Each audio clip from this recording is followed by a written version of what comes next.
Hello and welcome to Talkin' Baseball, the first series recap of the new season, and we had a ton of action, so let's do it.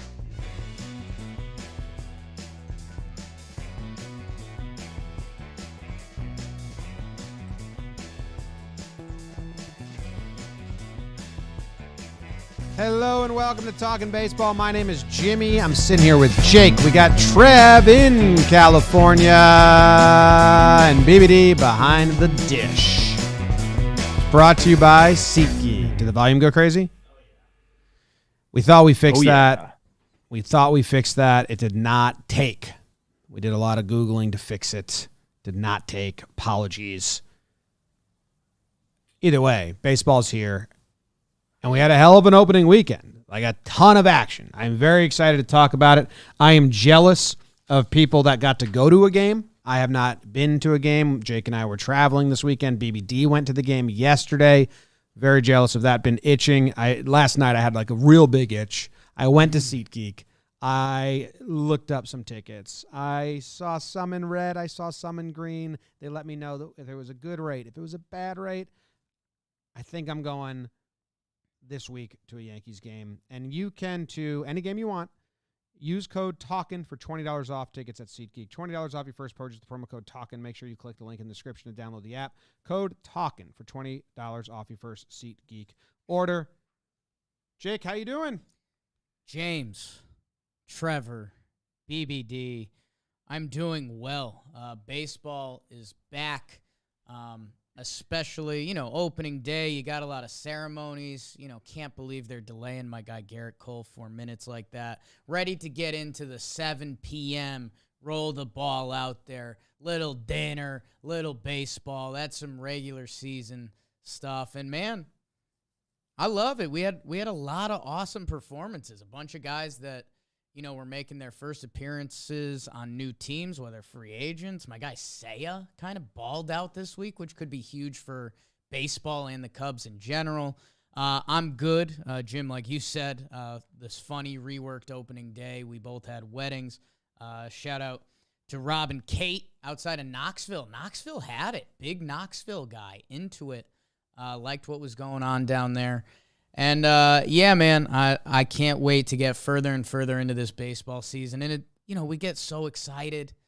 And I was trying to decipher what matters and what doesn't matter this opening weekend. And let's be honest, we kind of aren't sure. But a lot of fun things around the league. A lot of good performances. Trevor Plouffe, how are you, my good man? It's so great to be back in the studio with you guys. I mean, I like it during the off season. We're talking about lockouts and predictions and trades and signings, but dude, there's nothing like coming here Mondays and Fridays, recapping ball games. I watched a ton of baseball this weekend. That's something that's typically not necessarily true for me. I don't get to watch a lot, but now that my son is of age and likes to watch baseball, we got it on the TV all the time, and it was magical. And one of the things that really stood out for me on opening weekend was the crowds. The crowds were out, man, and it was like people were excited about baseball. I've said this. I said 2022 is going to be baseball's year. People are back, okay with being in crowds. Like COVID, like hopefully we're done. We're never seeing that, okay? Do you guys know who had the biggest attendance this weekend? Little trivia right off the bat for you. Colorado Rockies. Oh, yeah. But they love opening. Playing the Dodgers, Colorado Rockies had an incredible crowd up there. Toronto kind of stole the show, if you ask me, because they always get crazy loud. We'll talk about all those games. But, man, great baseball. We saw some young prospects do their thing. We saw some old heads come out. We had the K-Rod broadcast. I'm sure we'll talk about that a little bit. But James, my sweet, not baby James, my sweet old daddy James. How you doing, man? I'm good. Jake and I talked about this yesterday. It was Jake's original take. But baseball opening weekend is fun. It's a frenzy. But baseball really starts when you have the weeknight series. You eat dinner, you sit down, and you watch the game, and it's just like part of your routine, not a festivity. So I'm excited for this week to kind of just ease in and be like, okay, all right, like we did that initial excitement. Now it's baseball every weeknight. It doesn't end. That's the thing. Like opening day hits you, and then it just never ends. Like I have 7 wild moments of breakdowns in the queue. I couldn't get them done because I was away. And if I don't get like 5 of them out today, I'll have 7 more because there's 14 games tonight and 13 games tomorrow and 15 games Wednesday. It's like it just never ends. It's exciting. But we had a lot of shit go down in the first 3 days. A lot. Can I share what like I shared with you guys? Like, can we tell the Talkin' Baseball fam like how big the breakdowns are and how important they are to people? Yeah. Okay. Well, after the whole Brewers-Cubs scuffle, my boy Kutch reached out and he said, hey, basically, I know John Boy's about to make a video. I want him to know this is what I said. He made your job a lot easier. You don't have to go in there and read his lips. He already told you what he said. Yeah. He wanted to make sure it was clear that his message was heard. I thought that was awesome, man. So guys are ready for it. That's the one I'm working on right now. But I mean, a lot of weird walk-offs, a lot of fun replays, just tons of shit. But let's get into the nitty-gritty. Jake is leading us off with the NL recap. And I should let everybody know there's 15 games every day. Like what's 15 times 3? Trev? 45. We have 45 games. I didn't watch them all. What? Neither did you at home. I thought you were a baseball guy. If you're our Diamondbacks fan and you watched all 3 Diamondbacks games, you're going to know so much more than us about those 3 games. And them. You'll know more than them. But you don't know as much Thanks about, in the chat. a Cubs fan because it's impossible to watch 45 games of baseball. We do our best here. We have a research team, and you guys have to be our research team as well. Yes. We'll say that every episode. People will be mad at us every episode for not knowing the minutia of their team. Ooh. So, Jake, I don't know shit about the NL. Ooh. I don't know nothing but the highlights. I need to be caught up.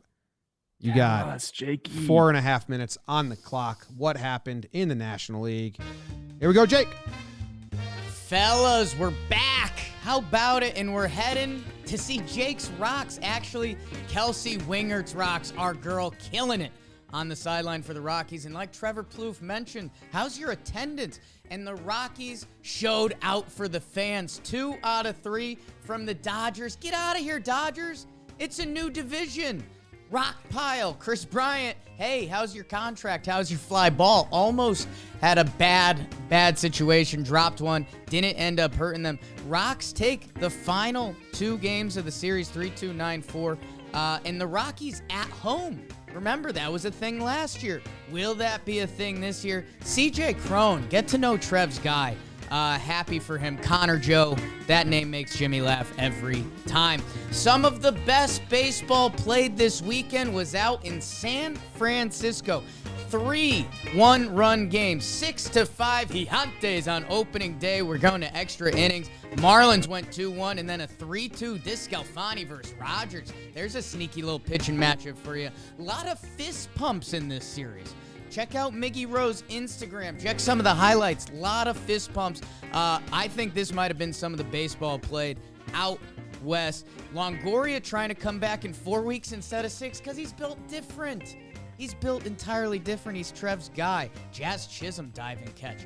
D-backs hosted the Padres. Opening day, I think I'll have myself a beer. Seth with the walk-off on National Beer Day. Does it get better than that? It does not. The 3-run homer to take a 4-2 win.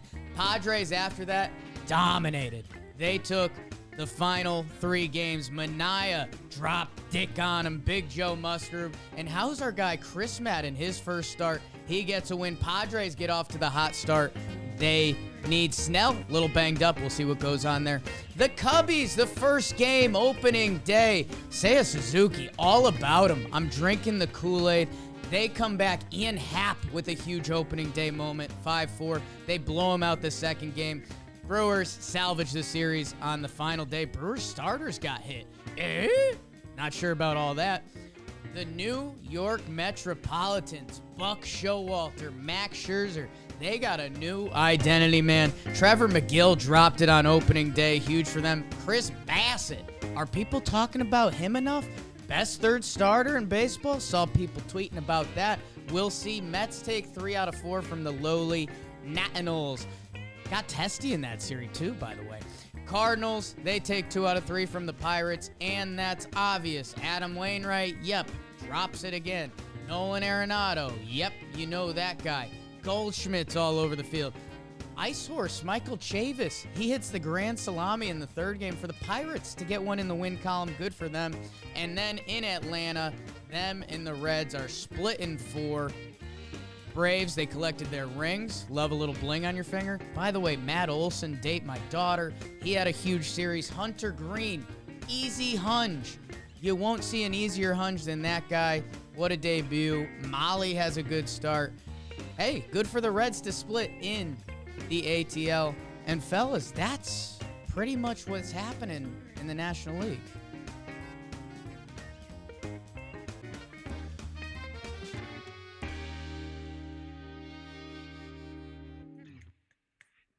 Hell yeah. Well, people listening on the podcast had a wonderful time. People watching on YouTube just had a roller coaster of audio, I guess. I liked it. BBD, I think we should try original sound on Zoom. Because it's what happens is Zach might have found something. Zoom does the audio ducking, and one was playing the music and one was doing Jake's voice, and I think they were fighting over which one they wanted to present. Zoom to thought it was helping. Yeah, so we just need them to Zoom to turn off all their settings. Come on, Zoom. Let us do our thing. You know what, Jake? Let me cook. This is how transparent I'll be with the people. You said Marlins Giants was some of the best baseball played. Not even on my radar all weekend. Yeah. I didn't see much of that. I mean, I was traveling. I did 2 cross-country flights over the course of the weekend. That's exciting news.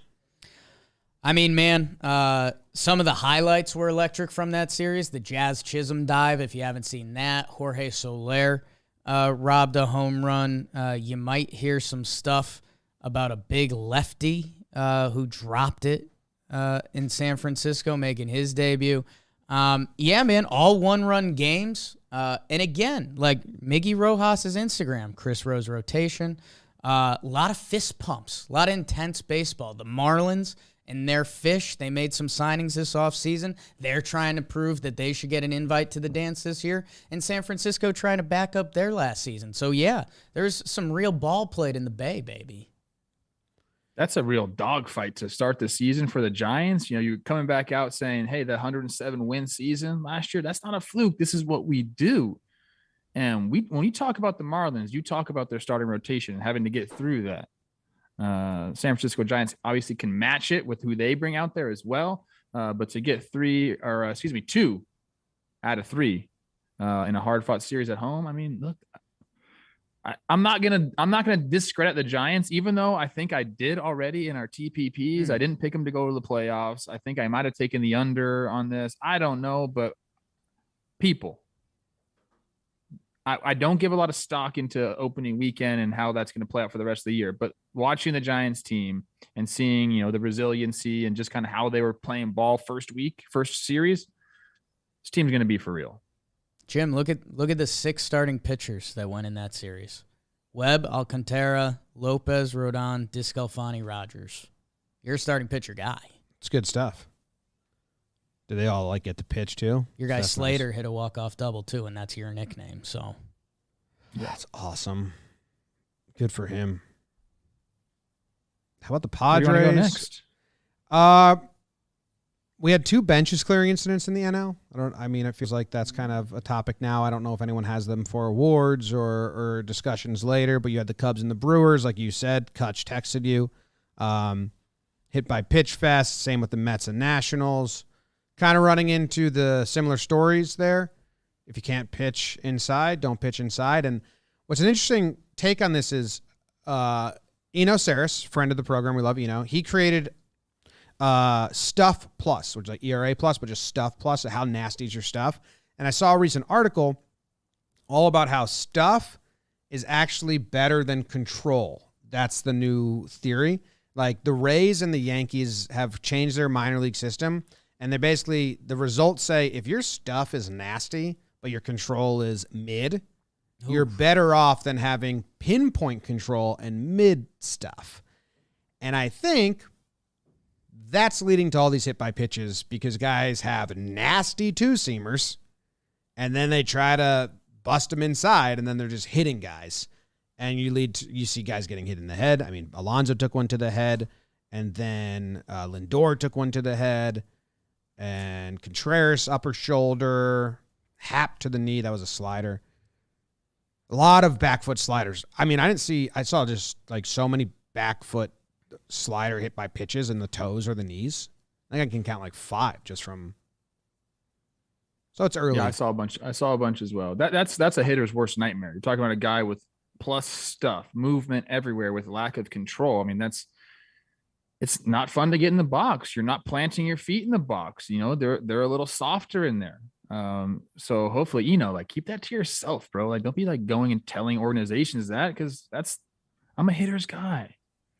I hope that doesn't come into play all throughout the season. I don't want to see a bunch of hit by pitches. I don't want to see a bunch of, you know, scuffles on the field. Sure, every once in a while we need to get the boys off the bench, get the juices flowing for the crowd too. But to do this all season long, I don't want to do it. Hopefully, you know, the Cubs-Brewers one, it's interesting because that goes back to last year and probably even the year before that. The Brewers just been crushing the Cubs with hit by pitches, pitching inside, getting in there, hitting guys. And this was the Cubs' way of, I guess, retaliating. McCutchen, who's not even part of any of that, like zero part of it, ends up being the guy. And then, you know, they went about it the wrong way. I think a lot of people already know the story. You know, I tweeted something about it. You're about to do a breakdown on it. But if you're going to go after a guy, and I'm okay with it. I actually had a discussion with Peter about this morning. I'm okay with going after a guy. You just got to do it the right way. Which a lot of people kind of like laugh at now, but that's what Kutch was saying. Yeah. I think I mean, I agree. Like if you have a bunch of guys, young guys pitching and the ball's getting away from them because they're being careless. And you say, hey, if you guys don't start being more careful, then we can do this on purpose because we actually have control. Now, I don't love throwing at a guy on purpose. If you do a first pitch in the butt, whatever. I think that's the only time I am okay is if there is a bunch of hit by pitches and a team is going with reckless abandon inside and not caring if they're hitting guys. If I'm a hitter on that team, I do want my pitcher to stand up for us and say, guess what? Like, if this is what you guys are going to do, like, we're going to retaliate and we're going to pitch inside and we're going to hit some of your guys. So it sends the message. You just can't keep doing that. Eventually you have to do that. But when you do that, you can't do what they did, which was set McCutchen up with like a pitch outside, get his feet settled in the box, and then go after him, miss him twice, and then hit him. Like, there are just rules. If you want to know the rules, go check out my tweet. Listen to McCutchen talk.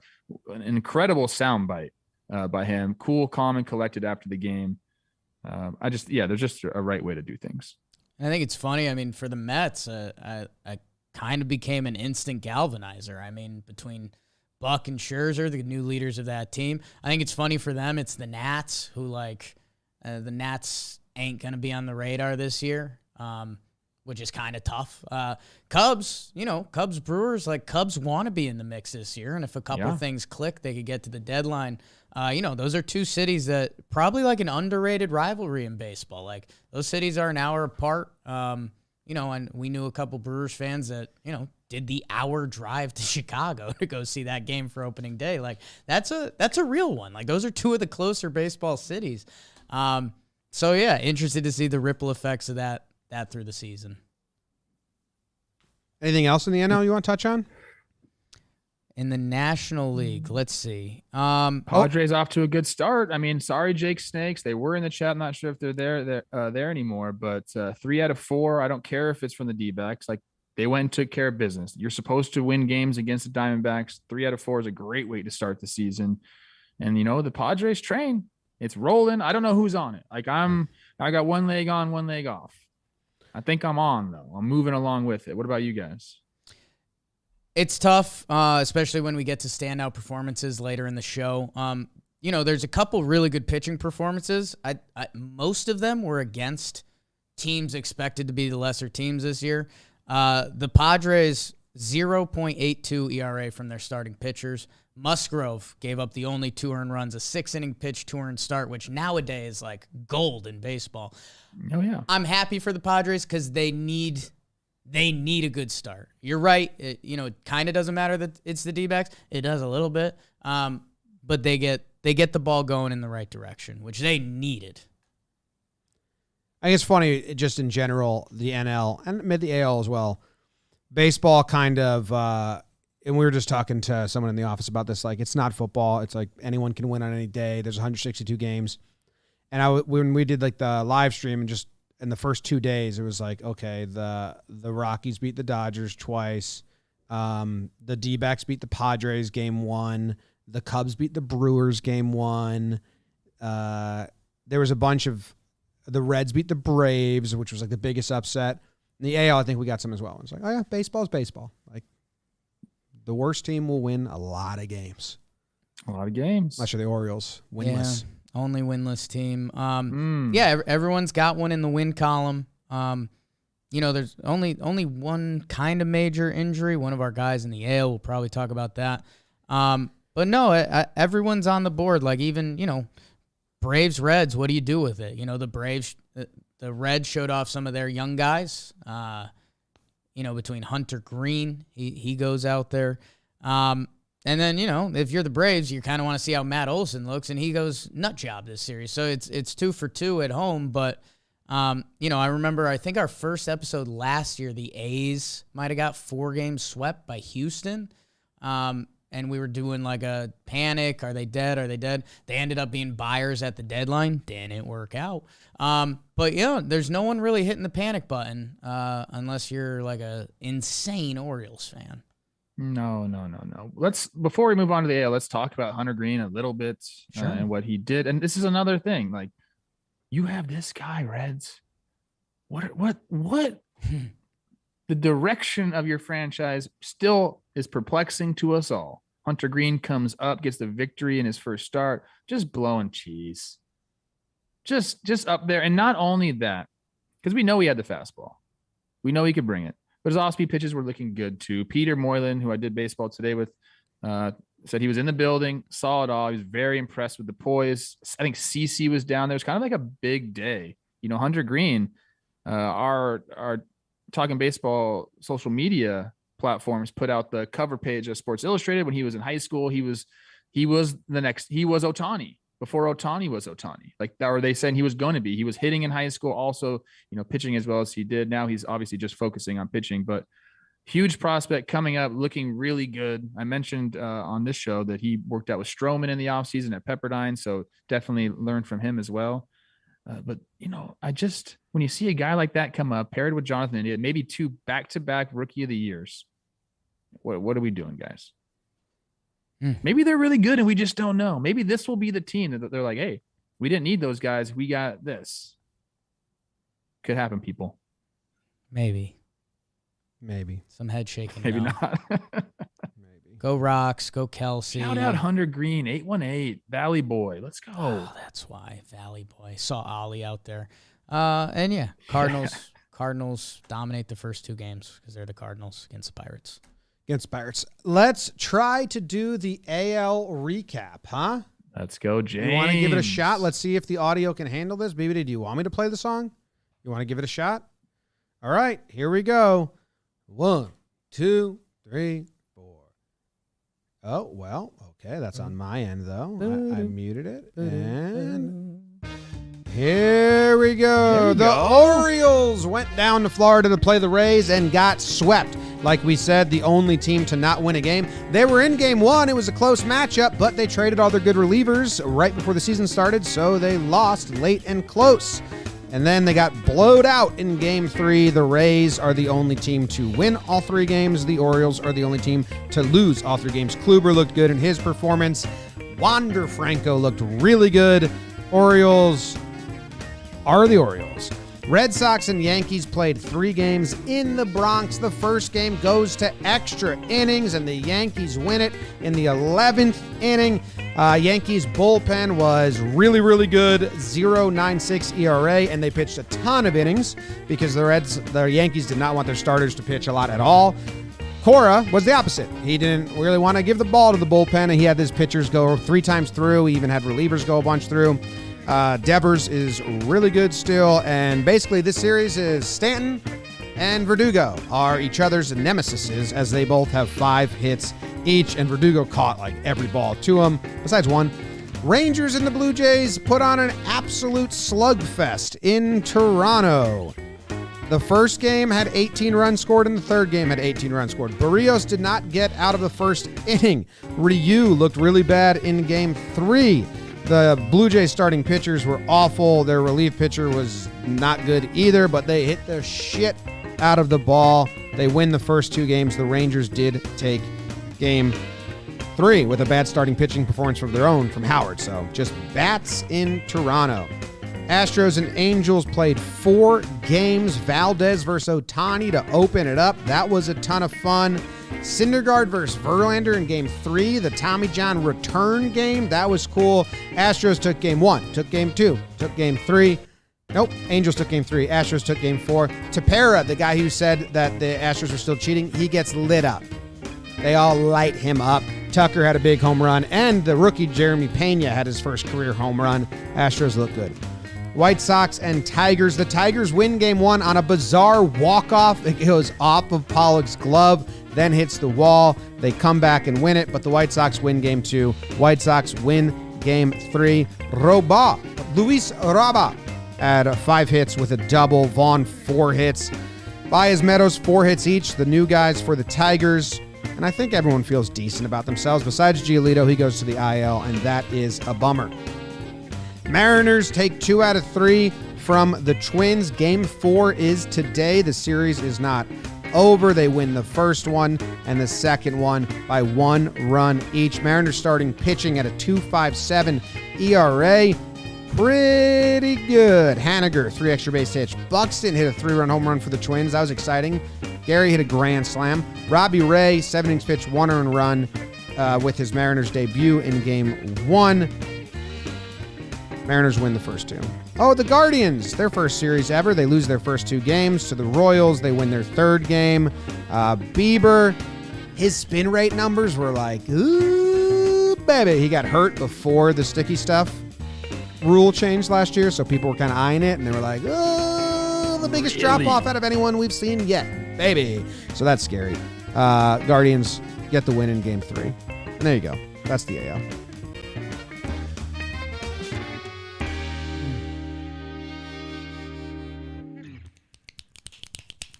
Great job, James. Can we start with the Bieber? What? You didn't see that? I didn't see that. Yeah. So he was hurt. Sticky stuff things came out last year. He has not been part of the data. Yep. Wow. So this was his first game, part of the data. BBD, I can put it on the screen here if you want to put it on the screen for Trev. It's one game. It's cold. It was a really cold, windy day. Is what it is. But yeah, so, the first couple games when people didn't have sticky stuff, everyone jumped to this page. Coles was jarring. A lot of pitchers jarring. This is one of the more jarring ones we've seen. So it'd be interesting to see the next couple games for Bieber, as he didn't get like last year to do it. But yeah. Sheesh. 4-seam slider, knuckle curve.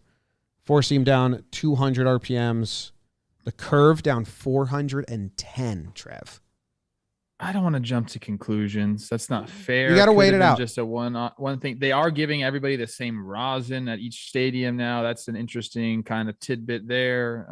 I think there's like kind of getting used to the balls again. Are they new? Like, what the fuck is going on? Why do we have to question this? This is so stupid.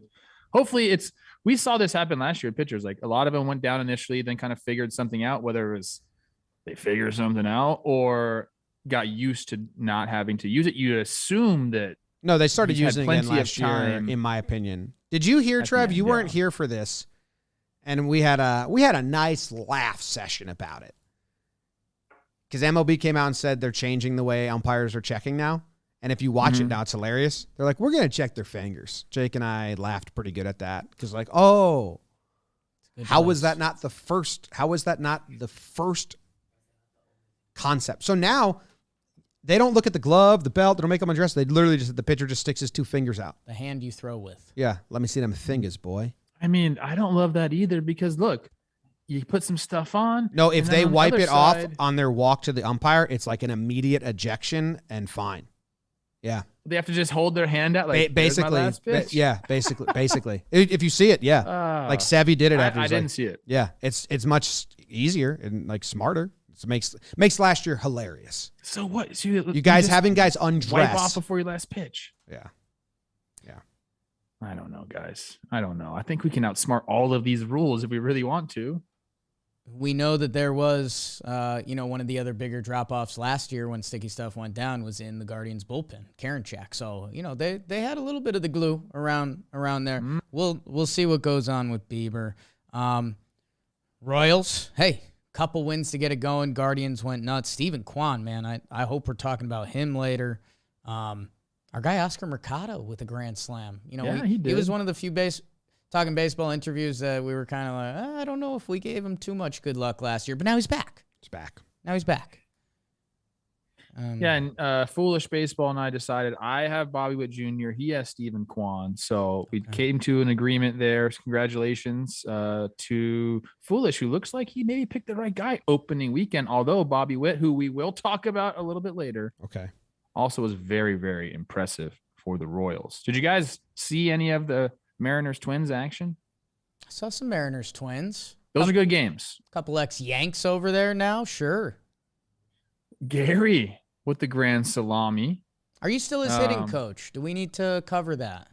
No. Okay. We parted ways. I gave him my knowledge. I told him what he needed to do. He's over in good hands there now. Good baseball though. Carlos Correa going in rare air, third deck, third tier over. The balls don't just go there. So he got one out of the way. And Buxton, who I think maybe also will be talked about a little later, looking mighty fine there. But just good baseball from those two teams. The Mariners do take 2 out of 3. Game 4 is today. But a lot of good players too. Just fun teams to watch. We knew they were going to be, and they kind of lived up to the bill. Robbie Ray with a really nice outing off of his Cy Young and with his new team. So you like to see that. I mean, I think everyone has faith that he's going to have a good year, but to be dominant right away is impressive. It's funny. We kind of didn't treat that signing like a team that missed the playoff by 1 game signed the Cy Young winner because it's the Mariners and it's Robbie Ray. So that is something I think you circle this weekend, and like that could be an important thing to this 2022 season. I think we need to start addressing him as like gold having Robbie Ray, because if you have gold on your baseball reference page, it's worth noting. So call him Robbie Gold, but that's kind of taken. Yeah. Gold Robbie. Twins bullpen looked pretty good too. Their starters, I mean, I think it seems like they were doing a pretty strict pitch limit. I'm not sure, unless it was just a lot of trouble. Duffy's the only blemish out of the bullpen and whatever. But everyone else looked really good over the 3 games. That's my guy too. He's been lights out in the 9th when he's been given the opportunity. Just got left a few balls up there, and the Mariners took advantage of him. But yeah, they look good. Like I said, these are 2 teams that like we're not so sure of. I think we're all kind of drinking the Mariners Kool-Aid, to steal Jake's phrase. I don't think you guys are on the Twins at all. But there's some good baseball to be played, and they like I said, they showcased it. Kit Davidson in the chat says, talk about Logan Gilbert. I try to when I can. I like him. And he had himself a solid start too. So go Mariners go. And man, the Twins are going to play a fun brand of ball this year. Those were some big boy homers. Correa, Gary. We'll see if it leads to wins. You think? No. Okay. Hey, I'll Where give you a series next on this magical journey. I'll give you a series that's a blind spot for me. So whatever you guys, White Sox-Tigers, just didn't watch a ton of it. Saw their Baez walk-off. Giolito's hurt. Interesting walk-off. You didn't see that? You didn't see? Wait, you didn't see the walk-off? No. Oh, I'll pull it up. Pull it up. Talk about it. It's our dude. Hilarious. It's our dude Pollock. Wait, I got to find it with the slow-mo. Yeah, you need the video for this because it'll do it justice. I'm sure all the people in the chat probably have seen it. You guys are baseball fiends. Just fiends. Silent pod. Yeah, I'll go on. I'll talk about the series a little bit more than that. I mean, Kopech, we all were wondering what he was going to do. He goes 4 innings pitched, 1 earned run. The bullpen was really good for the White Sox as well. Here it is, Jake. So they come back, and then Baez hits 2 outs. 2 outs to go to extras. So for people not watching, Pollock closes his glove early. It hits the top of his glove, then hits the wall, then he catches it. So they called it out initially because it looked like he just bobbled it, then caught it. Right. Then they went to replay, and they go, no, in between it hit the wall, which means they had to as if it continued, and then there was a runner on third. That's baseball, baby. Yeah. So it's a pretty weird walk-off in Detroit to win game 1. Opening day. Yeah. Not an easy place to go play. So shout out White Sox for overcoming a random opening day loss and winning the next 2 games. It goes to show you how, good of a team that they are. 10-1, the final game, Kopech versus your guy, Scooball. Got a lot of his baseball cards. Come on, man. Come on. Trev needs it. Austin Meadows, 4 hits. Let's go. That's nice for him. Get off to a hot start with your new team. Yeah. And Meadows had a big hit in that first game, I believe. Or maybe it was the next game. You're all over it. Don't worry about it. I'm getting them all confused now. There's too many games. Too many games. Dylan Cease's I want to talk briefly about the Astros-Angels. We know I love Angels fans. I've become part of Angels Twitter a little bit. They were feeling themselves after the freeway series with the Dodgers before the actual season. They came out, they crushed Bueller. I think they crushed Urias as well, feeling saucy. The Astros just came in and did the damn thing, dude. The Astros just came and were the Astros, but that was also some good ball. I know the Angels fans are a little in the dumps right now, or at least they're trying to talk themselves into, hey, that was a good series against a good team. Joe Madden even had to come out and say that. He said, I think we played really good against a really good team. We're right there with them. That's not something you want to hear your manager say, to be honest with you. You're a Major League Baseball team. You don't have to have your manager come and say, we can play with those guys. It's no, we're all big leaguers here. But Thor, I feel bad for Nate's, JV. I feel bad for Nate's bullpen. The Angels bullpen had a rough couple games. Our starters did all right. What is right. Nate saying in the chat? What do you got, Nate? I'm a big Halos guy. Now our starters did all right. Syndergaard, you circle that, and you hope that's the move on point from this series. There was a fear factor if they went 0 for 4. I think it became Raffle Angels. You got one. Keep it moving. Houston will be there. Framber or Keedy, even Verlander, dude. 3 punchies on Ohtani. Got a couple calls. Ohtani gave the ump a little hey, I know who he is, but you know who I am, right? But yeah, Houston's gonna be there. I think Bradley had a tough inning. Just look at that game 3 because the Syndergaard loop to Para in that game. That's the plan. It went well. So you just say that one will do that over and over and over again. I felt like there was just a lot of offense and good hitting early on, which usually I feel like is not the case. You're talking about league wide? League wide. Yeah. I saw, every time I was checking the scores, there were so many. It was 10-run games. A lot of good at-bats. Yeah, some good at best. I brought up Trout's homer. I don't know if you guys saw it or not. 99, Ryan Stanek, my guy, tried to blow a piece of cheese by him. I think it was a 1-2 count, and Trout just absolutely put the ball into orbit, baby. Up into the rocks in center field. That guy's a menace, dude. He's a freaking menace. He's not bad. Not bad. He good. He's not bad. You want to watch it again, Trev? Here you go. Yes, I do. Put it up. I love this shit. Put it up. That's Trout's swing. Yeah, don't throw it. I don't see it, but I know what it looks like. Don't. Oh, here it comes. Don't throw it there. Just don't throw it That there. swing's a joke, bro. Don't throw it there. It's too easy. Whatever. That's It's a too mistake. easy. It's so fucking powerful. It's easy and vicious, like in the same motion. Yeah. Yeah.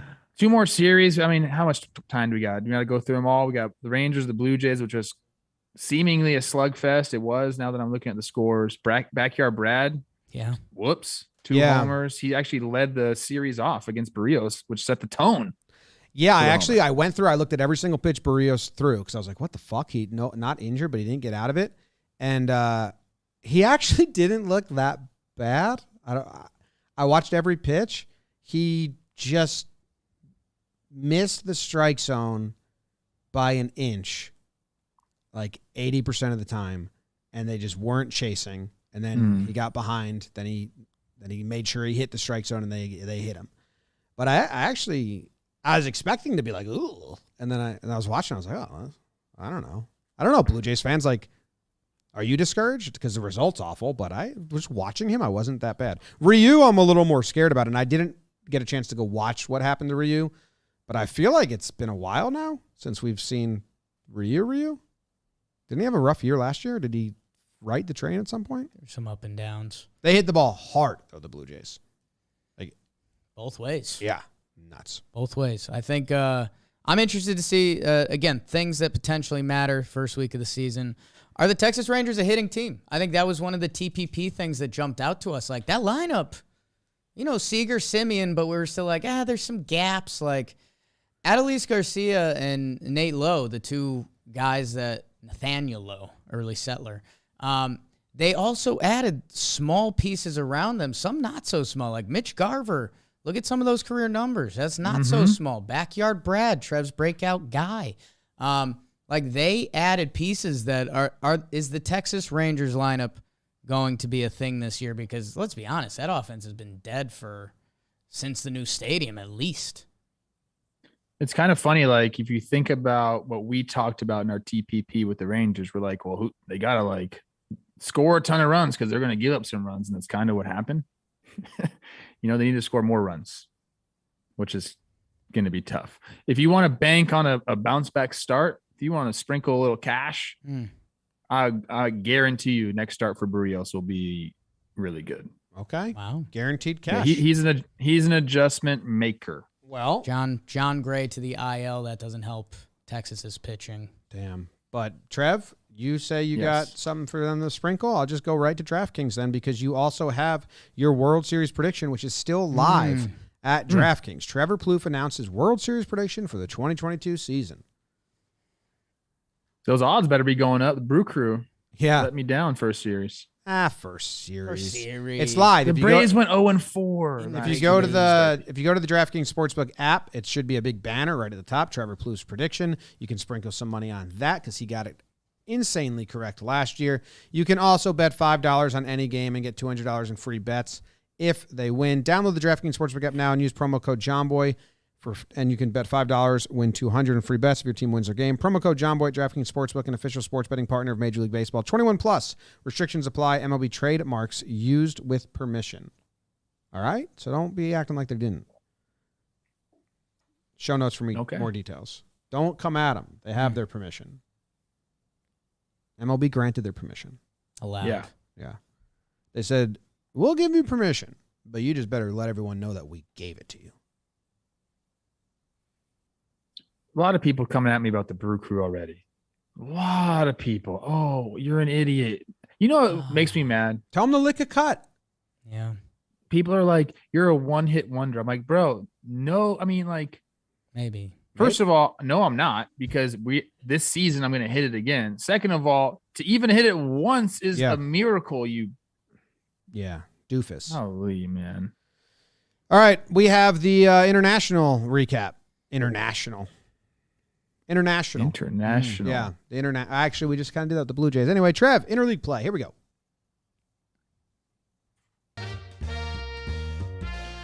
My people, 2 of my former teams going at it. The Oakland A's go into Philadelphia. We get to see the fearsome 5, and the Phillies take care of business. 9-5 in game 1, 4-2 in game 2 before the Athletics. Ask the age-old question, what can Brown do for you in game 3? Seth Brown with the go-ahead knock. A's take that one 4-1. The Phillies hit okay. You know, a couple of the guys went off. Hoskins went off. They're still looking for some offense from Rio Muto and Harper. They'll get going for sure. The A's didn't hit much either. But the Phillies starting pitchers were effective, and the A's were not. Gene Segura also had 4 hits with 2 homers and a double. Like I mentioned, Hoskins, he had 4 hits with a homer and a double. For the A's, there were a couple standouts. Kemp had 4 hits. Christian Pache making his A's debut, 3 hits with a double, and no other A's hitter records more than 2 hits. Schwarber did have the leadoff homer in his debut game, game 1, first at bat. Montas did not look good in that one. Big trade piece for the A's. Frankie gives up 5 earned runs in 5 innings pitched. Our guy Gibby, might hear about him a little bit later, goes 7 shutties, 10 freaking Ks. Really, Gibby? If Gibby can get it going, look out. The Phils are here to stay. Like I said, Seth Brown had the go-ahead RBI. It was a single in the 6th inning of game 3, you know, to save the A's from getting swept.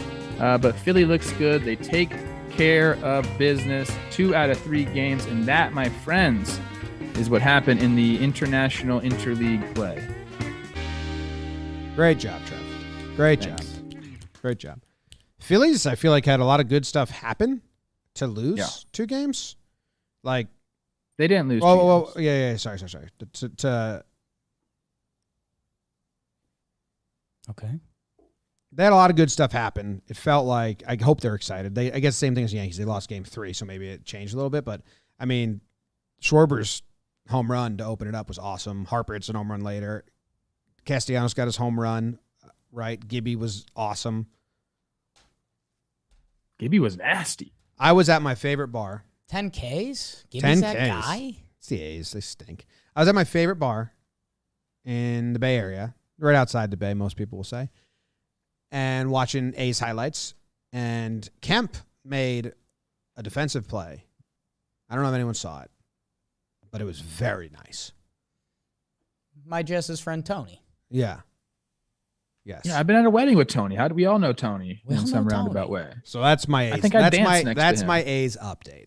It was like a full Superman live. And I was diving. I was with my friends who were A's fans, but kind of not anymore.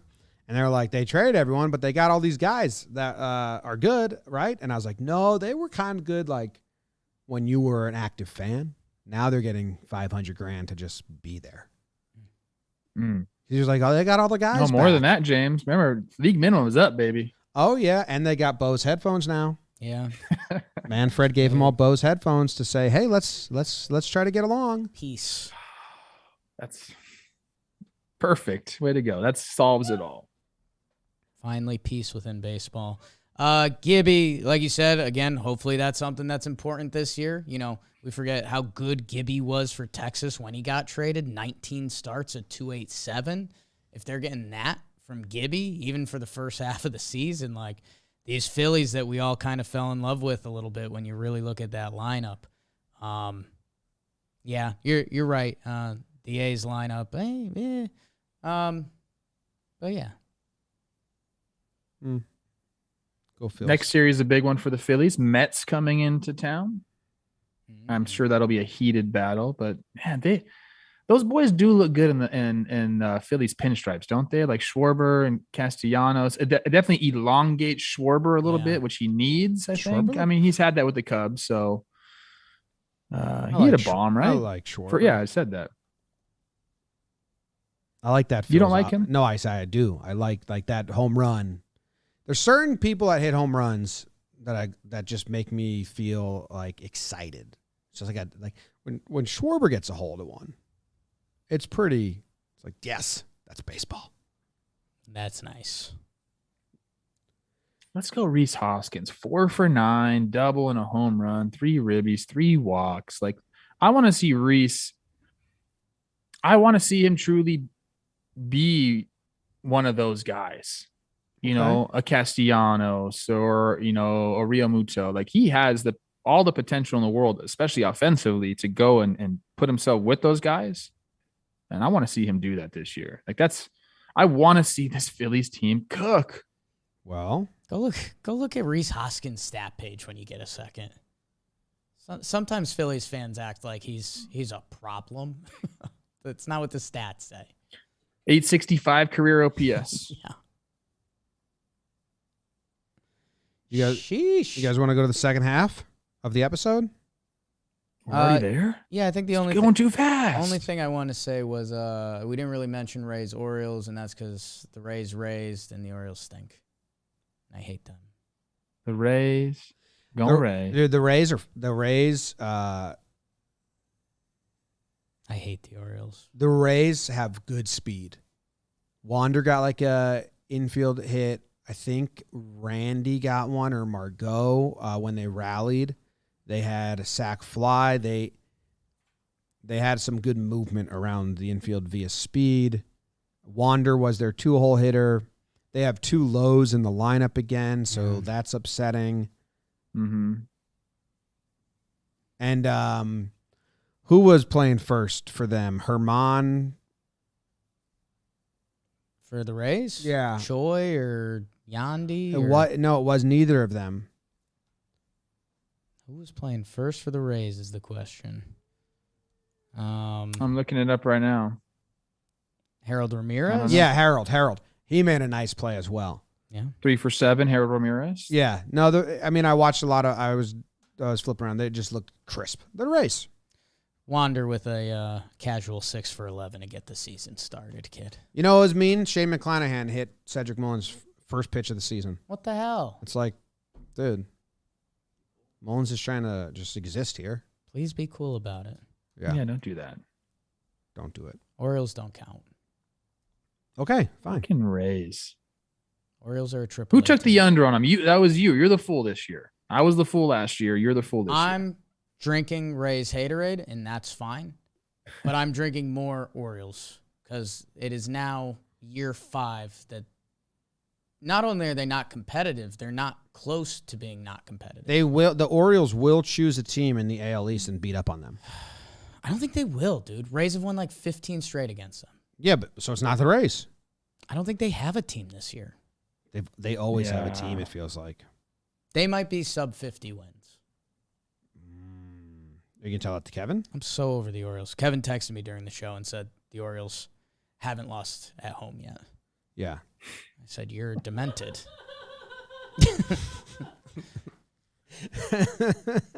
Orioles wins by year. 2018, 47. 2019, 54. 2020 was the shortened season. 2021 was 52. It's pathetic. You don't like Dude, that. that is miserable. That's pathetic.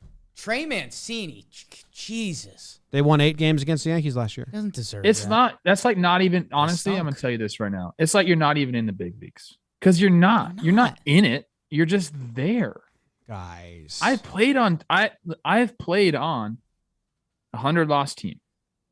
It is brutal. You feel like you're not part of the league. You feel like you can't compete in the league. And it hurts, man. It hurts. And to have to go through that for how many years? 4 in a row minus the 2020 season? Holy shit, man. go O's. Beat up on the Red Sox this year. Please. Mountcastle, good start. Hey, please. Please. Go 8-11 against the Sox. Please. Not the Yanks, because I'm very scared it's going to be the Yankees. Not this year. Oh, we didn't even talk about the Yankees. They look pretty good. Don't tell Yankees fans that. But yes, I agree, Trev. I am very happy with the way they look. There's problematic. Yankee fans are mad at what? They just No, took 2 or 3. Yankee fans thought the team looked good, but there's a couple players that they are isolating. Oh, you guys are already off of IKF. Like, let's just Already, we were before the season started. Never been on, dog. Yeah, never been on. So that's unfair to say you can't be like, you guys are off him after 3 games. We were off him after 0 games. So that's fair enough. That's fair. Yankee fans Think have, about this. like, literally full sights on Aaron Hicks a little too quickly. Yeah, I know. Think about this for IKF at least. Okay, Hicks, go after. He's been in pinstripes for a long time. First freaking series against the Red Sox. Like, the guy's going to be a little nervous out there. It's not easy to play. You guys pride yourself on that. It's tough. not. He's going to be okay. I think he'll look better for sure. He will. But what does it look like in the end? It's a different if it's a different story. But you can't say that we're off him after 3 games because we were never on him. Never on. And we made it Fine. a point to say You tweeted to Rangers fans and asked them about his Kiner Falefa. What did they say? Rangers fans kind of cracked me up in their responses because they said, "Oh, he's good at short, but he's better at the corners." And it's like, You don't want to hear that. what? Yeah, that was a lot of it. Can you watch the footage I posted? I posted every single play he got, and can you tell me your thoughts privately, not publicly? He looks like a third baseman or second baseman playing shortstop. He was very nervous. He was like visibly kind of nervous. But I need your off the record thoughts. Okay, I'll give it to you off the record. And I'll trust you. And if you tell me no, Okay. like whatever, it's fine. Okay. I'm addicted to the word mid, and someone in the replies last night said that Aaron Hicks and Joey Gallo were having a mid off. And I can't stop laughing about it. Dude, mid's gone. Somebody told me. Mid's out. Well, Trev, once Mid's you already started out. saying it, once we started saying Yeah, it, it's exactly. fucking dead. Yeah. Exactly. And I realized that, James. I realized it's dead because I said it. Yeah. Yeah. So we're fucked. Like, what are we supposed to do? I have to make my own lingo, I think, is basically what's going on. Kills me. Yeah. Okay. Second half of the Gophers show. are mid right now. We got one ad left. I'll save it after this part. We'll go it later. Do we have a sound effect for this, or do we just say it? I got to get back into the groove of the show. Back. Next up, Standout Performances. Oh, yeah. Standout performance. This is your first year listening to the show. I mean, in the offseason, we have no structure, and during the season, we have a lot of structure. We have a lot of segments. And this is Standout Performances. Now, this is a one-game, usually, award. Like, that's why pitchers usually get it, but it's a one-game award. This dude, we each get to choose one. Jake, you get to go first since you let us off. You tell us who you chose, who's getting your standout performance, and you tell us why.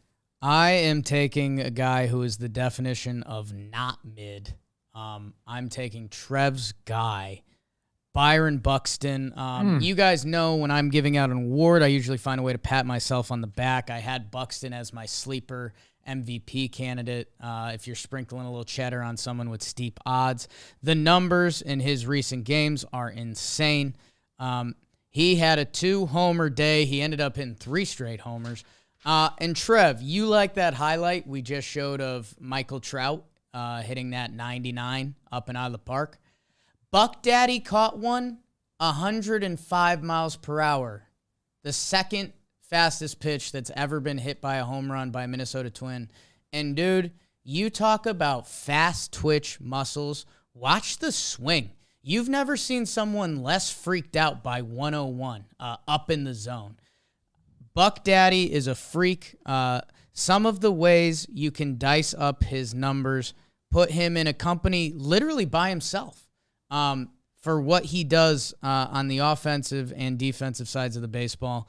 I'll give a shout out to our guy Fuzzy. Buxton's last 103 games, 35 homers, a 159 OPS plus, and 21 defensive runs saved. This guy is a freak show. He signed the extension. It genuinely, at this point, like I think for a couple years there was a question like, is Buxton, has he fully figured it out, or there's some fluky stretches? The numbers for a while when he's been on the baseball field have been freak show, and he's showing it off. My God, keep him healthy. My God. I think I posted a video of his homers, or else I was going to, and I didn't. Let me look at my Twitter here, but he is something else. And like, it does look like he's someone in the chat said it looks like he's a baseball player on a video game set to 100. Yeah. Like he can just kind of do it all. He reminds me of like, you ever play like Mario Kart? You have Yoshi. He's like just like way too fast to control. Like that's kind of how I feel like if I had Buck's skills in my body, that's what would happen. I would just like run into the walls all the time because he's an elite athlete, like that plays baseball. Like he could do anything. Like his body, he could make his body do anything. And you're right, that pitch that he did hit out for the homer, he doesn't get there in years past. He has toned down his swing a little bit, a lot of excess movement gone from that setup. So he's really getting set there. Just a little turn. Bam. He lets that thing loose. Talk about fast twitch muscles. Byron Buxton is. I hope that everyone gets to see the guy play 162. Now that everyone's talking about him, like from what he did last year before he got hurt, starting off the year like he has this year, I think he's going to be in the national focus, especially for baseball. So shout out Byron. Buck Daddy. 101, top of the zone, 2-run homer to take the lead. 8th inning. Just feels like the guy behind him will get it done if he doesn't. Oh, audio's on. Little audio. We'll get BBD to bring it up. Imagine you had Buxton's tools in your body. What would that look like? God, it would. I would be the most popular Instagram in the world. People literally wouldn't believe it because it's not how it works. It's a violent swing. Dude, he's kind of got the old Trevor Plouffe 70-30. Like he realizes he's strong enough that he doesn't have to like rock it all. He's just back, ball gone. Look at that torque. He used to have a leg kick and a lot of movement, and then he got down in his legs. And then he's just found a spot where he feels comfortable. And dude, I'm going to talk about Bobby Witt and his swing in a little bit. Like when you get a guy and you can finally get to a point where you're quiet and you can just basically say, put this barrel to the ball. And that's all you have to worry about right now. That's all that Buck is doing right now. He's locked in. He's got his setup perfect. It's just meeting the bat to the ball. And then, 150 miles an hour off the bat. No big deal. That torque's got me torqued. By the way, we forgot about his fun extension. 11 million available in bonuses. Yeah. Just got to get voted MVP. Just win the MVP, dude. All right. I'm up next. My standout performer, small glove, big face, Framber Valdez. I was watching the Angels-Astros game, and here's 2 sentiments that I fully understand. The public doesn't love talking about the Astros in a positive light still. They love talking about Shohei Ohtani. Shohei Ohtani struck out 7 in like 4 innings. I get it. I was watching the game. I was perusing Twitter. I was on the feeds. I was in the baseball mindset, and I couldn't understand why no one was talking about Framber. So I had to tweet out about Framber.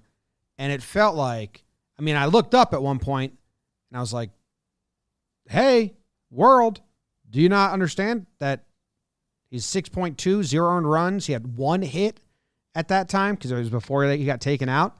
And he had only thrown like 60 pitches after 6 innings or something like that.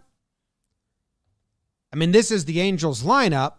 That's got Ohtani and Trout and Rendon and everybody that people have been screaming about, and fucking Duffy's batting cleanup. He actually did have 2 hits. He was like the guy. He's a good hitter. I know. But people were just saying cleanup. But Framber, he had induced 11 ground balls. It was sinker heavy. The curveball had a 40% swing and miss. He was in control of the whole game. He wasn't throwing too many pitches. He's got a big face, a little glove, and he's badass. I love that we found Framber very early. We love Framber. We've been on him. You're totally right. What's impressive about him is the control of all of his pitches. You got a guy that has good stuff, but that can pinpoint location with it. Like, we've talked about this a bunch on here. He presents balls as strikes, and then they're just not strikes, and he gets a lot of soft contact. Does he make a lot of plays with that little glove? That's one thing that I'm not so sure. How is he defensively? Maybe he needs a little bit bigger glove. I'm going to go look. I'm going to look that up right now. I got it. I'm going to go query that because that's going to be a lot of fun. He's a man listed 5'11", 239. 2 lies right there. What's he listed? 5'11", 239. Just 2 lies off the bat. A, that's a height no one is, and 239. 5'10", 245. The fuck puts 239? Like, round your weight off. Framber. You do digits of 5, and everyone knows that. That is a joke in the clubhouse. He's awesome, and we mentioned it a little bit in the Astros TPP. Like, he was 22 starts, a 3.14 last year. Kind of his biggest, easily his most innings pitch. Like, if Framber has another step, he's like kind of a bona fide 1, which then Houston's got more options up top. Good choice, James. You got his defensive stats yet? I don't have his stats. I have, every ball hit to him last year queued up. So we just have BBD just put it on screen and keep it rolling and just roll just it. the rest of the episode. Yeah. I didn't. My bad. Volume. At least we have this set up now. We'll figure we out. know. We'll figure it out. Hold on, BBD. I'll raise it up a little bit so it's better. Okay. I'll just let this run. I mean, I didn't query this by plays that he made. So there could be errors in here. I just did Framber's pitching and the balls hit back to him. Okay, Framber. Yeah. Like a cat. Yeah. Athlete. Oh, There's here's your our guy. guy. IKF. Couple Yanks. Oh. Okay. I don't think he used the little glove there. That was all in hand. Okay. So that was an error that the Swinging. runner got to third on. There he is. Look at that guy. Swinging bunt triple. He might be 239. I think he's slimmer than you think because the face is just so face big. is- Oh, what happened there? That was not good. Okay. But Yeah. if you say 239, that means you're so self-conscious about the 240 that that means There you go. Right into the little glove. you're a meal away from 240. I'm going to go ahead and say I'm betting Framber's not a stellar defensive operator. Oh, he's playing with a bare There you hand go. out there. There you go. That's a nice play. That was a right nice there. play. I read as you said that. Okay. Deflection. No. Oh, okay. boy. Okay. We're making All right. Framber into something here. All right. Got him. All right. We Nice. ended on a good one. Huge stuff. So, great job, James. Thank you.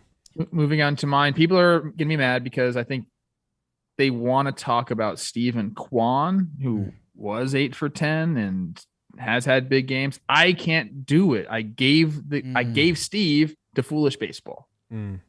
So my pick for standout performance is going to be an old head, Adam freaking Wainwright. He goes 6 innings pitched, no earned runs, 6 Ks, 5 hits, and guess what?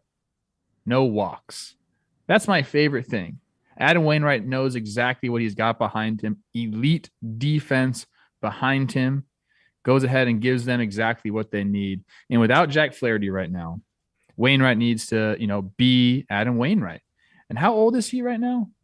He's 40 years old, going to turn 41 this year, still doing it. And I think for the last couple of years, when he continues to come back and play, people have been skeptical. Like, can he continue to do it? We're seeing guys age better than ever in the game, and Wainwright is a prime example of that. Him and Yachty doing the thing just kind of feels like baseball to me. Opening weekend, St. Louis, like all that. It was just very, not nostalgic, but it just felt right. And then to see him go out there and deal was really cool. So shout out Wainwright. Plays the guitar too, so that kind of gets me going a little bit. But nice start to the year, and one they definitely need when they have some injuries on the pitching front. Wayno. He got our boy Kotak on a nice 3-2 yacker. And then I bet money on DraftKings that Kotak's next at bat, he was going to put the first ball in play because he didn't want to get deep into the count against Wayno again. It was great odds, like plus 400. And I was right. Kotak wanted to swing right away. But Wayno had the same exact thought process. He threw him a changeup first pitch. Oh, And he grounded out. But I won. I hit my bet. So that's great. yeah, $1, Yeah, won $7. Boom, boom. Damn. Kotak, 2 games, no hits. It's okay. It's okay. Get Okay. back in there. Wayno's tough. Yeah. A lot of other guys had stand-up performances. I know we're going to go into It's Fuego tough. and stuff like that. So Yeah. chill out, chat. People are yelling at us. We got segments. They can lick a cut. Bailey, never been any Baileys in MLB until last year, and now we have 2 of them. So Foolish Baseball, I mean, Yeah, changing the game. I don't know what's going on there. So who is it? It's Bailey Ober. And then the Phillies got a guy named Bailey Falter. Whoa, that's I Yeah. don't like that. Bailey Falter's got a John Boy kind of look. Bailey Freeman. Don't. Hey. He doesn't give out that. name What? a lot. He did that. You think Bailey Falter looks like me? No, I think he's got the kind of look you like from a player. He's got a look. Yeah. Maybe he's got long red hair, red beard, and he's on the Phillies. Okay. Yeah. Shout out to the Baileys. Yeah. I said first name Bailey. Guys. Otherwise, I would have talked about Sweetwater Bailey from 1946. Trev's guy, Homer Bailey. Yeah. Yeah, me and Homer been in some shit It was together. me, it Trev, was- and Homer Bailey in South America. The Venezuela. Sweetbread Bailey. Sorry, Sweetbread 1919 to 1921. Sweetbread Bailey. Evan Gaddis, you and yeah. Homer Bailey. What was that? The U16 team we were all on? Yeah. Yeah, it was.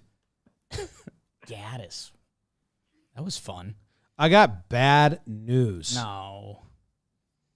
Yeah. No, dude, I already got really bad news. BBD, can you turn my soundboard on? Don't do it.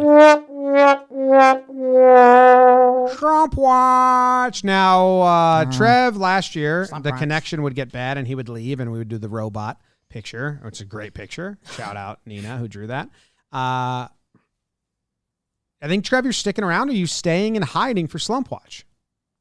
BBD covered him. This is a tough decision for me because it's going to dictate how the rest of the year goes. I don't really want to hear about Kai I have a Schwarber, to great be idea. honest You with can talk, but you will be covered by Robot Trev for Slump Watch. I think Robot Trev needs to be here. Yeah. Because you talking behind him is really funny. It's a symbol. I'm not going to talk. You guys All right. can handle this. I will be here, though, in case I need to step in. Now, Slump Watch gets confusing for a lot of people, especially Trev, but I think only kind of Trev, if we're being honest. People get put on Slump Watch. Then they can earn their way off. So Right. we really only put people on Slump Watch that we want off. We Right. want to get them going again. It's a nice thing. It's like, hey, this dude struggled this series, but we think we can will him to get off. Jake, who do we got? So, Jim, we got some guys, for the first Slump Watch. Like, you're right. Through the year, we find out about guys that are kind of regulars on Slump Watch. You get some hot and cold guys. We're going to start with the Ofer crew. First weekend of the season, a lot of players, you just need to see a 1 in the hit column or something. We had some big boys put up Ofers. Our guy Kike Hernandez, 0 for 13 to start the year, and we're big Sox guys, so we want him to get off the schneid. I've got a couple guys I actually have exemptions for some walks. Trev's guy, Alex Kirilloff, 0 for 12. Come on, young fella, get it going. Salvi Perez, coming off the best power hitting season a catcher's ever had, 0 for 12. It's a tough sport, guys. Carson Kelly, 0 for 11. Kevin Smith, 0 for 11. Miguel Sano, the big fella, he puts up an 0 for 10. Jim, I had 2 guys on here. I'm going to remove and add 1. Dalton Varsho and Tommy Pham, 0 for 11, 0 for 13. But they had a bunch of walks. Tommy Pham had 4 walks. So did Varsho. So, they're getting pitched around. Their on-base percentage is fine. The hits are going to come. I am going to add one guy from my Halos, Joe Adell, 0 for 9, 7 strikeouts, leading the league in strikeouts. Are people going to start calling him Jadell? Jadell? I don't know. Just quicker? I don't know. And he had a really tough throw from the outfield. I don't know if you guys saw that. The one that went Yeah, he throwing home and got to first base. That's so an old beep beep throw a from the little Yankees days. yeah. So I Slump Watch. have a proposition for you. Sure. I say no one goes on Slump Watch because it's only the first series, except Kike Hernandez, because he bet his entire salary that he wouldn't go hitless on live television. So we got to kind of watch that. It's important. Like, if Kike goes hitless tomorrow and then has a season-ending injury, he made an awful bet. Just an awful bet. He put his salary on the line. I don't talk about that. I'm just saying. I don't talk about that. Torkelson, no hit. It's the first Slump Watch. All right. No one's on. It's the first Slump Watch. One of these guys goes over again. We'll know about it. Yeah, we'll see it. All right, Trev, you can come back now because we're going to talk about some good stuff. Dirt nasty's on Fuego. That means I'm on fire, baby. Like Waco. I always forget that we have that dirt nasty. What you song. got? It's just. I was like, who is this guy talking? It's on the soundboard. Just says in Fuego, and it's like What'd you want to say, Trev? You had something. dirt nasty. I heard you guys talk about Joe Adell. Yeah. and Jadell. I am rooting for. I don't like Jadell. Joe Adell's a great name. Who the hell would like Jadell? He has the offensive numbers in the minor leagues. enough where you say they're going to translate. But I'm watching him right now. I watched him face Bobby Miller in that freeway series we referenced earlier and just get his doors blown off by Velo. If there's any Angels fans in the chat, which I think Nate is in there, is that the problem, Velo? Because it sure looks like it. Like he's getting overmatched by velocity right now, and that is not a good sign. And he had because you know what the name of the game is now. Velocity. It's still baseball, but velocity chain plays a ball. big part in baseball. Yeah. I hope he gets it going, man. But he hasn't. It hasn't looked great. Tough first series. Just turned 23. He looked. Yeah, that's so true. He's so freaking looked good young. enough Yeah. in spring. They got rid of Upton, so it's first series. He's gonna come off Slump Watch. That's Give fine. me it again, Jim. Give me some dirt. Dirt nasties on Fuego. That means I'm on fire, baby. Like Waco.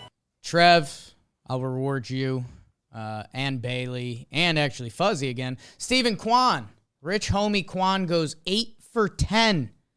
Couple doubles, 3 walks, a hit by pitch. How's your 857 on base percentage? Some Storielli blitzball numbers for my guy, Stephen Kwan.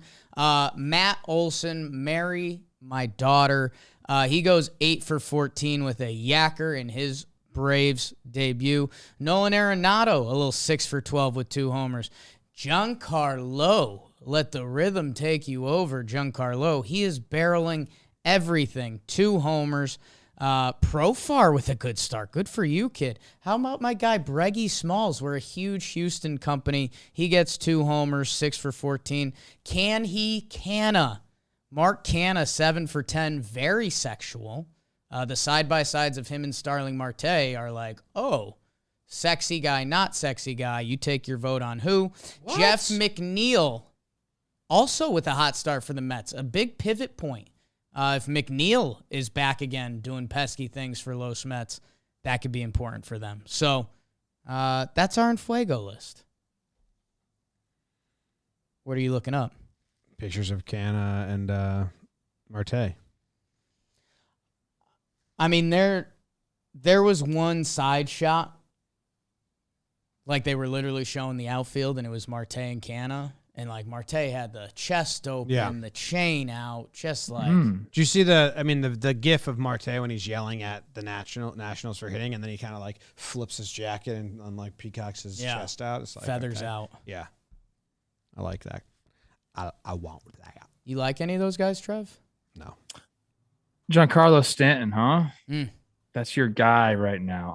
I love when he's doing well, how much praise he gets, and then it sucks when he's not doing well or hurt because he does get shit on a lot. But when he is hot, he's one of the most fun people to watch swing a bat, maybe that's ever played baseball. Want to know something that's been irking me about swinging, Trev? Tell me. People keep saying, and I understand Giancarlo's got a weird swing, but like cross baseball, like when he can look so bad on one swing and then he can hit. It's like, yeah, who the fuck like looks good on swing and misses when they're like chasing curveballs in the dirt all the time? I think it's become like 10 years ago. There was a saying where like, do you know the difference between a fly ball and a home run is 1/4 of an inch? And then everyone said that all the time. And it's like, yeah, the bat's 1 inch wide.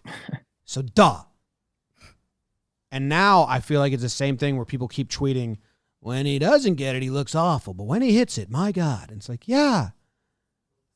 Yeah, it's like when he's hot, he's hot. When he's cold, he's cold. That makes a lot of sense. It's baseball. Yep. When they chase a curveball or slider out of the zone, no one's ever done that. And they're like, oh, but that was a good-looking swing.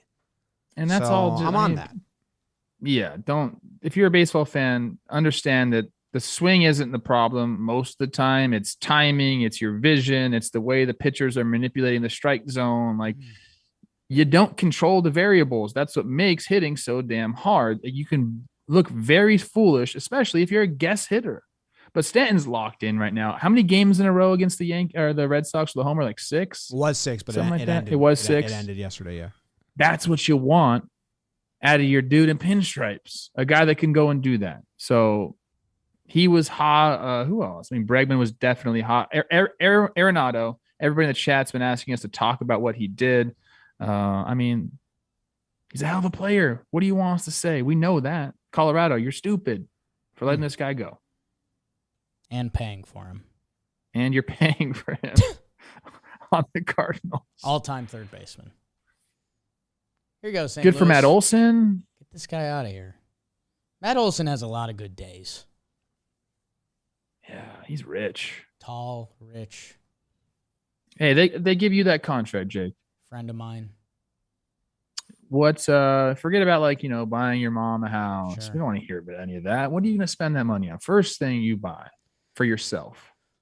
Man, that's tough. Like real money, what am I getting? Like real money. I don't know. You Dude, a car guy? It'd be something. No, it'd be something loser. It'd be like a indoor golf simulator, like at my house. That's not bad right there. I like that. And that would just be like my hobby. You would need the house first. Hitting walls into a screen. Trev said after the house. Oh, Yeah. okay. I missed that. Nothing Sorry. smart, bro. We're talking about splurgy. House. Okay. James wants a house with a moat. Moat. Two washers, 2 dryers. Moats. Oh my. Oh. Like our Arizona house. I sent a Yeah. picture of the Arizona house to Olivia. Well, you said that to me, Trev, because I bought a new washer and dryer, and you're like, you should get double. And then it's been in my head. I was like, do you have double? And you're like, no, but we want I them. want it so bad. Dude, and then the next day, my mother-in-law sent me a picture of double washer and dryer. And she's like, you guys should get this when you get your forever home. I'm like, okay. So I told Katie, I'm like, hey, let's get this. Everyone's been telling me. And she was like, I don't need that. And I was like, okay. You will, dude. Once James' clothes get a little bit bigger right now, they're No, I baby know. clothes. You get more kids. So yeah, that's Oh my my splurge. gosh. And you know what else? Fucking don't stop there. Get 2 dishwashers. Just double appliances. Anyways. I got a big fight with my Anyway. dishwasher, dude. It doesn't, it just won't stop beeping. It's like beep for, I'll give you 20 minutes max Like when it's done? when it's done. Oh, once And let then you know. just like turn Oh. yourself off. But Katie likes running it before we go to sleep. So I'm like 3 a.m. just like turning off. Like, Again, There's beeps. definitely a way you can turn that off. dude, we tried. Our washer and dryer were beep central. We had like a deep beep day in their new house. People that lived in it before us were just like maniacs. Beep Constant beep. Central. Oh, Beep dude, it central. was just the washer and dryer would beep every 30 seconds until you turned it off. They didn't stop. It's fucking Okay. too many beeps. Good job, all the hot hitters. Good job, all the hot hitters. All right, we're going to go to awards now, which is brought to you by Topps Bunt, the official digital trading card of Major League Baseball. It's back for the 2022 season. Collect and trade your favorite players from across the league with baseball fans around the world. Complete sets to earn awards, combine common cards into rarer ones, and more.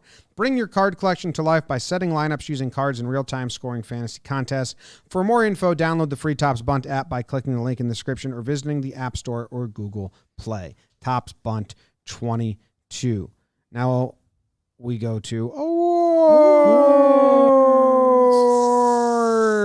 awards. I have an idea for that. Can we have Kelsey say awards? Yeah. And then play her voice? Yes, her voice would be good for that. Yeah. I think she says it a lot because she listens to Yeah. this show, and then she would not need instructions. she knows how to do it. Yeah, She's the best. yeah, yeah.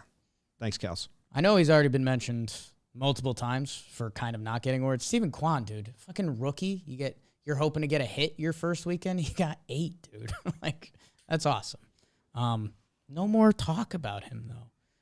I'll go Ryan first. said his word once. You want me to go first? His word. You wish, Shut Trev. up, loser. Trev, I'm giving out first award of the year. Put some South in your mouth. Oh, wow. Trev's reaction was just what I wanted. We talked a little bit before about Robbie Ray and how he's a Cy Young winner. He went to a team that just missed the playoffs, how that should be a big deal. There was a guy that went to the best team in baseball last year, and his opening start, he went 5 innings pitched, 12 strikeouts. Carlos Rodon, who coming off last year, 24 starts, a 2.37 ERA. The numbers were nutty. He finished 5th for the Cy Young. There were some injury questions. Did the shoulder run out? He had some injuries in the past. He goes to San Francisco, which if there's one coaching staff we've talked about a lot on this podcast, it is the San Francisco Giants. They added this guy. I know they lost Gossman, who, had some gaudy numbers himself. We kind of didn't know what to do with Rodon. He didn't get the big boy contract. I was relooking it up today. Well, hey, $21.5 million this year. That ain't too shabby. Guess what he threw in there? He's got the opt-out after this year if he wants it. If Rodon throws up another one, he's going to get the insane payday. And guess what? If he doesn't, he still gets $22.5 million next year from the San Francisco Giants. He's another signing that we were just kind of like, well, if he does, he can he. And right now he can. The most strikeouts by any of the starting pitchers on opening day. The southpaw really shoved. And, Giants magic might not be Giants magic because the dude's 29 years old, and he's gross. So shout out to Rodon. Have another monster year. Shout Love out. it. Good award, Jay. I remember Put some Rodon south when in he your came mouth. out. Yeah, south in your mouth. Okay. That's what He's they will. nasty. Yeah, can be. Put some south in your mouth. Good award. James? My award is the Got Bucked award. Have any guesses? Any guesses? Trev, do you have any guess? Buck Showalter. No, wrong. Got CB dude. Buckner. No, CB Buckner did not get this award. Mm. No, he did not. Love No. some CB Buckner. No. Giannis Antetokounmpo. Also wrong. A lot of wrong guesses out of you. No, it goes to 31-year-old Robert Suarez. Was doing construction in Mexico from Venezuela. They said, hey, why don't you play baseball? He became one of the best closers in the Mexican League, then signed a 5-year deal, pitched in Japan for 5 years, closers. Padres traded for him. They say, you know what? This dude's going to be our closer. Never even pitched in MLB. Never even pitched in minor league ball in America. They put him in the game. Been hitless. He jumps on the bull, bucked off right away. Sad outing. And I wouldn't be talking about it if it wasn't a better second outing. But he goes like walk, wild pitch, hit by pitch, pulled, Stammen comes in, blows it. And I kind of wanted to make this word like, hey, don't like use the shallow end, Padres. Like, why the fuck did you put this guy into that situation in his first ever MLB game? The next game he comes into a couple days later, it's 10-0. He gives up a home run. I think the second batter faces it, and it's like, oh, man. Like, come on. Then strikes 2 guys out, then induces 3 ground balls, gets back on the horse, riding again. I think we're at net neutral with Robert Suarez, and I love a little redemption story because if that was like, they sent him down to AAA or he just like steamrolls. So the fact they put him back out there with the 10-0 lead, I thought was great, smart by Bomo. And then he got through it. Gave up another home run, and I was like, oh, no. It's a cool story to make your MLB debut like that is awesome, but maybe he should have just, went down the bunny slope a couple times. I don't know what they were thinking, the Padres. Yeah, that was an interesting. Before the season, they talked about him like maybe being the closer, and I went and looked up some of the stats, and I was like, this guy's not I know he's coming from Japan. I kind of knew a little bit of his backstory, but I looked at his K percentage, not a strikeout guy, and I'm like, this doesn't really work in the big leagues anymore. If you want to be a ninth inning guy, like you kind of have to have some swing and miss stuff. Then he did have that outing. We Taylor Rogers is going over there. Maybe he's going to be the answer. But I'm with you, James. Bo Mel kind of showing a little bit of why they brought him in. Get the guy back out there. It's like when your kid falls down and he scrapes his knee and doesn't want to play anymore. No. Go back out there. You're fine. Your knee will be fine. Go ahead. It's part of being a kid. Like, it's part of being in the big leagues. You're going to get roughed up. It's not the end of the world, not the end of the season by any stretch. You're going to have about 50 more outings, bro. He's throwing so hard. Get back out there and do it. He's throwing hard. Is he a short guy? Love it. Is that what someone in the chat's saying? 6'2". That's not short. Oh, Kwan's short. Okay. Kwan's a potential short king, listed 5'9". So I need we're gonna get our research team on that. Okay. Go Robert Suarez. I think we're all rooting for him. That's such a unique path. And I'm digging all these guys going to, Asia, whether it be, Korea or whether it be in Japan, finding a way to reinvent themselves or just get better and then come back over to the States. We're seeing a lot of it, especially with pitchers. And I think it's really cool. It's like another option for guys. You don't just have to come slum it in the minor leagues and not get your chance. Like there are ways back to the big leagues other than independent ball. And he's another example of it. Trev, you're up. Good one, Jim. My award, what did I call it? Made It Move Award. Ooh. And when I watch baseball, there's certain instances where, I'm like, damn, I like that. It doesn't happen a lot. I have to really see something special. And usually it has to come with some sort of at some position that I have knowledge of. Because if I don't, like pitchers, like, I understand what a good outing is when your pitches look sharp. I understand that, but I'm not going to get super technical on the pitching side. I don't know mechanics. I'm not an expert on mechanics, but I am an expert at third base. Bobby Witt Jr. I put the thread out on Twitter about this play. We all know what he's expected or what is expected of him. He's the top prospect in baseball. Kansas City Royal fans are lucky to have this guy. A shortstop most of his way through the minor leagues, I believe. He's playing third base, at least in this series. Made a hell of a play down the line, body control, bounce pass, the whole thing, James. All of the defensive wizardry that I like is kind of in one play. Sal Perez was involved in it. So I'm giving him the award for that play because it was incredible. And I want everyone just to go to Twitter and check out what I wrote on it because I explained it pretty well there. I'm most likely going to have a sequence episode on it at some point. That and opening day, big league debut, gets the go-ahead knock, the RBI, gets his team the victory. And he's another guy like Buxton who I don't know his past, what he looked like in the box, but his excess movement is pretty much nil. He's there. I know he didn't have a great series offensively, but the swing plays. Sometimes you just see guys, you're like, that swing plays, he's going to be fine. That's exactly what you're going to see from Bobby Witt Jr. It's fluid. It's harsh when it needs to be. But Bobby Witt Jr. is here to stay. I wasn't really sure what to think about him, I guess is what I'm trying to say. Prospects come up. Sometimes you really like him. Sometimes you don't. This guy's the real deal. There's no doubt about it. He's going to be a stud. Kansas City, like I said, you are lucky to have this guy. He's an absolute monster.